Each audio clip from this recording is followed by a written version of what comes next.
CM-GRUNT here, back with another video, and it's in about 2 weeks from the last one. What have I been drinking? I told you I was back, but this video has been in the works for ages. I'm talking from before the crowds were chanting "We want Roman."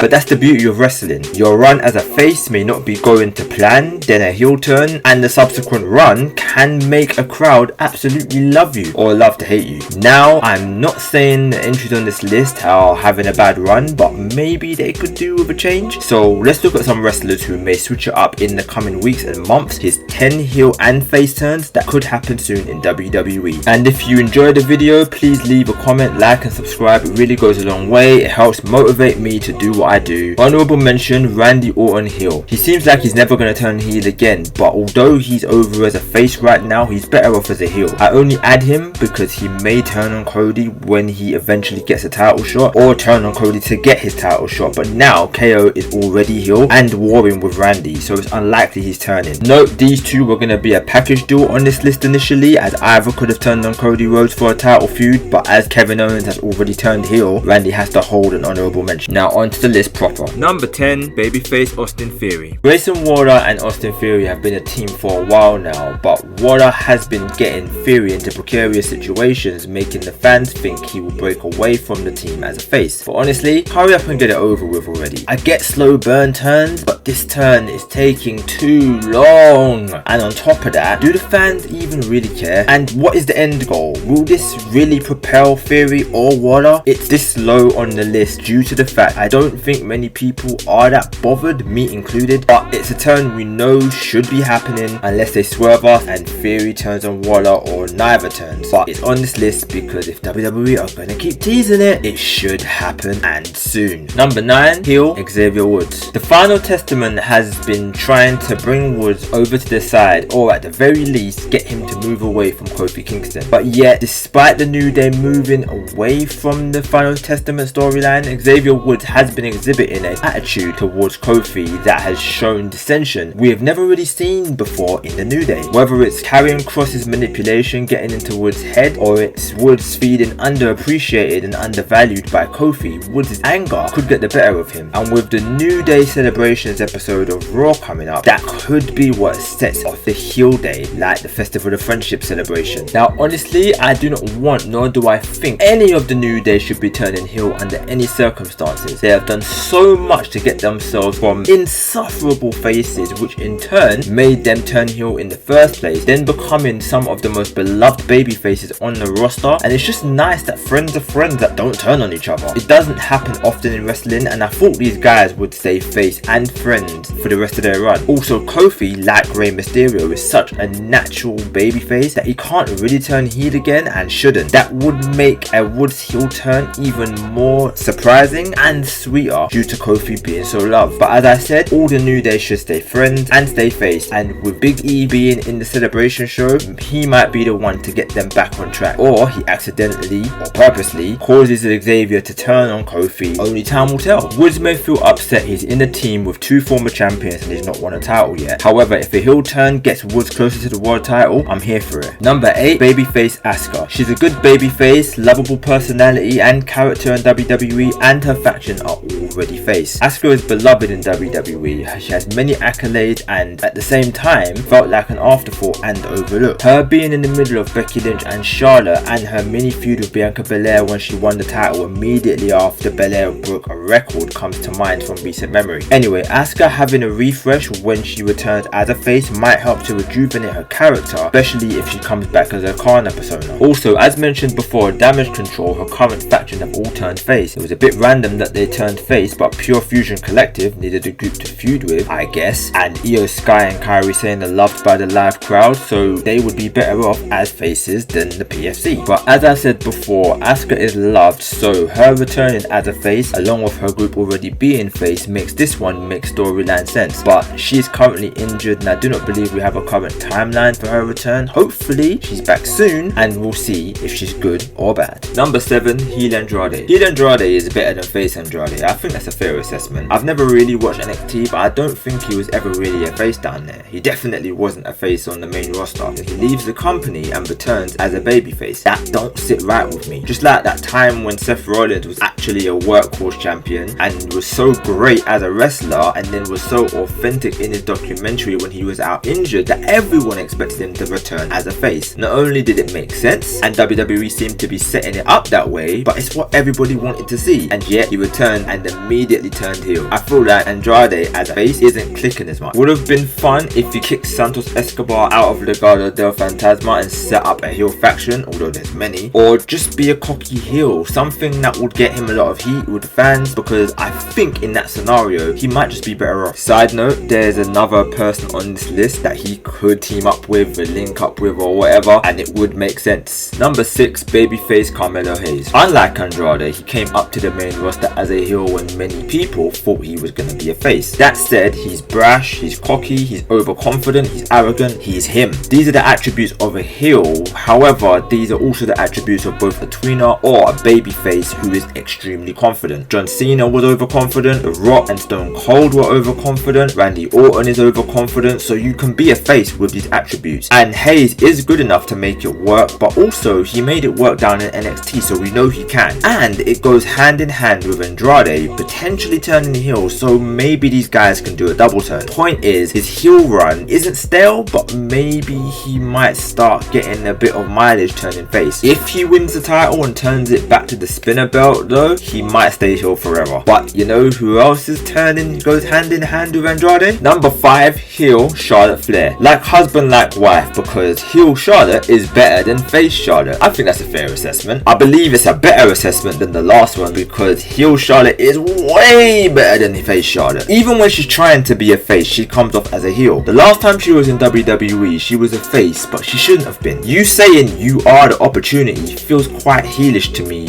and yet she is saying this as a face. I felt the same way when Cena would say stuff like this. When Roman was saying those kind of lines in the bloodline, he was a heel, and when he was saying he was the guy, as a face no less, he was getting booed, and it wasn't just because the catchphrase was trash. Charlotte has always been a good heel, much better as a heel than a face, and although she's currently out injured, she could be returning soon. She could link up with a newly healed up Andrade as a power couple in WWE, something like Seth Rollins and Becky Lynch basically are, and try to run SmackDown. And she has this tendency of coming back from being hurt and going straight into the title picture. In my eyes, that can be seen as heelish as you are skipping the line, as even if it doesn't feel like a heel thing, sometimes the fans do not take lightly to wrestlers just returning and going straight into the title scene. So play off that and bring her back as a self-entitled heel that wants to win back the title. Might not work with Nia Jax as a heel champion, although a Tiffany Stratton cash-in would resolve that, but she has been saying that these women should bow down to her as she became the queen of the ring, so that could be what causes Charlotte to return. Whether Nia Jax is face or heel, Charlotte would be better served as a heel when she returns, because as mentioned before, her turning heel could be tied to number 4, babyface Tiffany Stratton. This one is less of a why they might turn face and more of a how will they turn face. She's been getting cheered, she has teamed with Rhea Ripley wrestling as a face, she has been battling heels, and she has been victimized and bullied by Nia Jax, so she is definitely turning face, right? They are building towards Tiffany Stratton cashing in on Nia Jax, and the more Nia treats her like trash, the more people are going to feel a little bit sorry for her, and that leads to a massive pop when she finally cashes in the briefcase. We could get a Dolph Ziggler cash-in level of noise when it happens. Right now, I reckon Stratton hasn't turned face fully yet because WWE are just testing the waters first, but we definitely know it's happening. We even got a huge pop at Crown Jewel, and every time before she's about to cash in or potentially could. Let's not forget that Candice LeRae has been swooping in as Nia Jax's lackey in matches recently, so don't be shocked if her presence is what helps push along this face turn. There are currently 2 heel champions, so her cashing in on Liv Morgan would be interesting. However, there's a more compelling and authentic storyline with her cashing in on Nia Jax, and that's been the story that they have been telling us. So unless they just swerve us, expect that to happen, and I reckon it's happening quite quite soon. Number 3, heel Bianca Belair or Jade Cargill. Yes, I cheated. Both of the Power Buff girls are on this list, but it's my list. Make your own list with your own rules.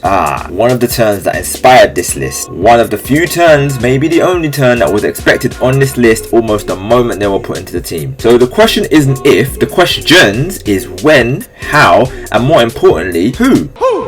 The obvious answer is Jade. She was a heel for pretty much her entire run at AEW. She is cocky, confident, and a natural foil for a babyface to overcome. She could be the monster heel on Raw for the women to overcome. But then, so could Bianca Belair. She's not been a heel since NXT, but she is also really confident, stays winning, and you could even call her cocky. I mean, she literally calls herself the EST. You can argue that her character has needed a reset for a while. There was a moment a while back when she was showing a more vicious side. Then she was seemingly mad when Bayley turned face and Naomi was teaming with her. Bianca could get frustrated with losing the titles and turn on Jade or even Naomi since they are all friends and team together. Bayley is a pretty beloved babyface at this moment in time. Bianca could show that she still has resentment from her damage control days and turns heel on her because she doesn't trust her. She could even turn on the rest of damage control, or in particular Io Sky, who took her title. Montez Ford has been showing discourse online due to his character direction, so I wouldn't be shocked if he shows a vicious side on TV, as he has done in the past, and he finally goes solo for him and Bianca to become a power couple. Or the Street Profits turn heel, as they were supposed to when they were with Bobby Lashley, and form a new faction with Bianca. Please note, this was written before the 15th of November SmackDown, where the Profits have seemingly turned heel. Time will tell if Bianca follows suit. Point is, these two having a match has been in the works and expected since they faced off at the Royal Rumble, and now here we are. One of them will turn,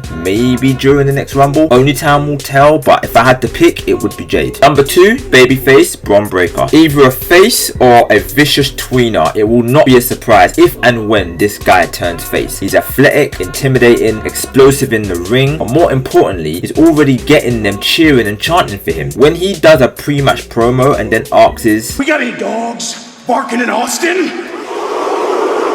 Everybody is barking, not booing. Honestly, him beating up people like Sami Zayn and Jey Uso, arguably two of the biggest and babiest of baby faces on the whole roster, but potentially the top 2 on Raw next to maybe Seth and Punk, was a surefire way to keep him as a massive heel. But he's also a powerhouse and a beast, and people actually like him. Have you ever played Super Smash Brothers on Nintendo 64? Oh, dude. I run Smash with my brothers for like hours. With one of the biggest spears in the company, he could easily spear his way into becoming a babyface. And as they have already teased it when he shook Jay's hand, only to turn him again straight afterwards so he could win the title back, shows that once WWE feel that he's ready to be a face, they may pull the trigger on it. Number 1, heel CM Punk. This would just be fun. I was waiting for him to turn heel in AEW, and I think if he had stayed, he would have eventually been a heel. Now I'm waiting for happy-go-lucky Punk to die so angry to the world Punk can live. There's already 3 very high-end baby faces that Punk could turn on. We'll talk about the top 2 baby faces first. He had his promo battle and then his Royal Rumble mini match with Cody Rhodes. It's Cody at the end of the day, so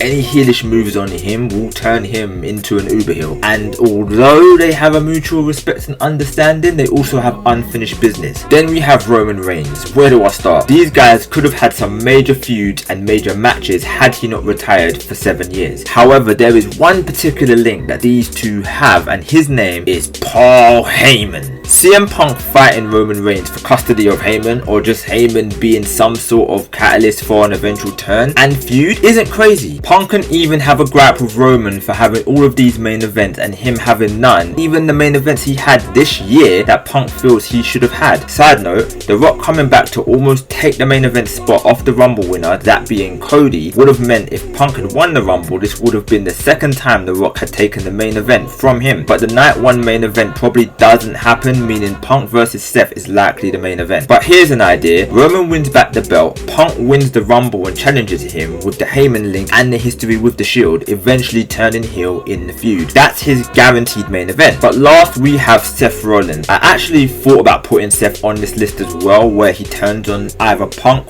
Roman, or even Cody, with the Roman one being a possibility with War Games coming up. Going full circle with Cody and Roman would have been fun, but I went with Punk as that's the more fun choice to me. And like Drew's hatred for Punk turned him heel, I believe Seth's hatred for Punk could have it going the other way, with Punk turning heel on Seth. Punk could start targeting Seth the way that he was targeting Drew, stopping him from winning the title or something, but obviously this results in him turning heel, since Seth isn't a heel like Drew was when Punk was after him. They are still due their match and feud since Punk returned, so this could be an excellent way to get them to that. But he's pretty beloved at the moment, so it's hard to believe that WWE will go down this route. Time will tell if CM becomes a Punk again. And that's the list. Less of predictions and more fantasy, with maybe 2 on this list that are nailed on. Who else may turn heel or face in WWE? And who else have I missed? Side note, I had Tommaso Ciampa on the short list for heel turns, and it seems like he's turned heel already on the most recent episode of SmackDown. I'll put my thoughts on that in shorts on this channel and on my CM-GRUNT channel on TikTok, so stay tuned for that. But anyway guys, let me know what you think in the comments down below, and I'll catch you in a bit.